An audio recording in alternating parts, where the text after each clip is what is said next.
ಮೊದಲಿಗೆ ನನ್ನ ಗುರುಗಳಾದ ಸುಭಾಷ್ ಪತ್ರೇಜಿ ಅವರನ್ನು ನೆನೆಯುತ್ತಾ ಇಂದಿನ ವಿಡಿಯೋ ಸ್ಟಾರ್ಟ್ ಮಾಡ್ತಾ ಇದ್ದೀನಿ.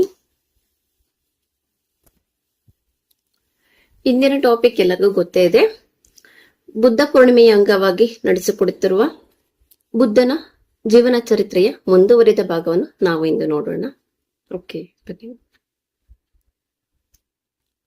ಸೊ ಕಳೆದ ಸಂಚಿಕೆಯಲ್ಲಿ ನಾವು ಏನ್ ನೋಡಿದ್ವಿ ಅಂದ್ರೆ, ಬುದ್ಧ ನಗರ ಸಂಚಾರಕ್ಕೆ ಹೋಗಿದ್ದಾಗ ಅವನು ರೋಗಿ ಹಾಗೂ ಸಾವು ನೋವು ಇದನ್ನೆಲ್ಲ ನೋಡಿ ಯಾವ ರೀತಿ ಚಿಂತೆಗೀಡಾದ, ಮತ್ತು ಸನ್ಯಾಸಿಯನ್ನು ನೋಡಿ ಅವನು ಅವ್ರ ಮಾತುಗಳಿಗೆ ಯಾವ ರೀತಿ ಅಟ್ರಾಕ್ಟ್ ಆದ, ಇದನ್ನೆಲ್ಲ ನಾವು ತಿಳ್ಕೊಂಡ್ವಿ. ಸೊ ಈಗ ನೆಕ್ಸ್ಟ್ ಅದರ ಮುಂದುವರಿದ ಭಾಗ ಏನಂತ ನೋಡೋಣ.